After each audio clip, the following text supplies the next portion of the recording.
Welcome back to Super Live. I'm here with Wes Welker at the Wes Welker Foundation camp here at Taft Stadium, Oklahoma City. I'm Miles Perry once again. Mr. Welker, how are you? I'm great, man. I know everybody's asking you why you do this and the reason behind that, but why do you do this one more time for the viewers? You know, I think growing up here, especially here in Oklahoma City, you saw so many talented players around the Oklahoma City area, and they just really didn't have the resources or the opportunity to really kind of show their talent.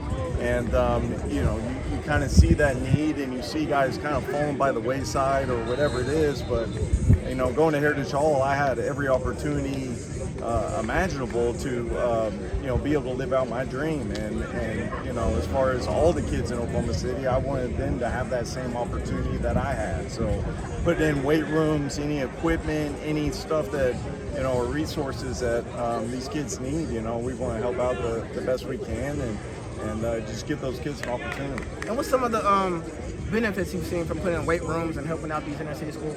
Well, there's been some really cool stories. I remember early on, you know, Coach Willis was at Douglas, and I think there were like 1 in 10, and we put a weight room in.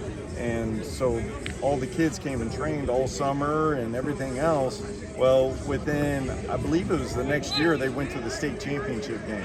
I think the next year they won the state championship game. So I think the weight room is a place where you kind of build that camaraderie as a team, and you work together, and everything else that kind of comes with it to build a team and guys coming together. And I think a lot of kids don't miss out on that. And when they get that opportunity and they see like, oh man, these coaches care about me, and we're building something here, and we're trying to do something on the field that's different, you know, and I think it can transform lives, really, of seeing when you put in the work and you come together that anything's possible. Yes, sir. I'm going to switch over to a little bit about Heritage Hall.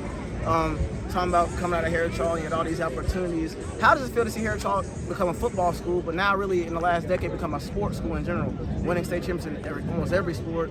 You got a couple people in the pros and basketball and baseball and other sports. But how's that look from when you were there? How do you think that? Oh man, that's completely different. You know, we weren't really known as like a sports school. Like we were as far as like tennis, yeah, and different things like that. But you know, in '98, you know, we won the football state championship, and I don't think we won another one until like 10 years later. But I think the groundwork was kind of there, and I think a lot of people invested a lot into the coaches, into the players, and they were able to build something with Andy and Brett and Coach Warner and all those guys. They did a phenomenal job of really seeing a vision and going out there and executing it in a way that's been super cool to watch. And so, no, super proud to have Heritage Hall as my alma mater and all the accomplishments that they've made over the years.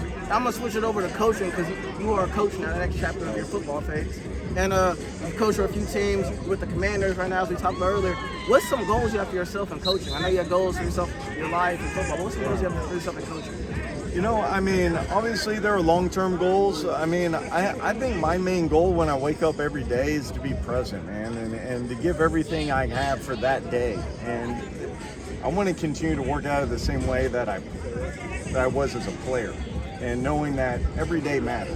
And every day I'm waking up and wanting that energy and that, you know, that type of goal setting, but that goal setting for that day. And I think when you dominate every single day over and over again, you know, it'll lead you to where you really want to be.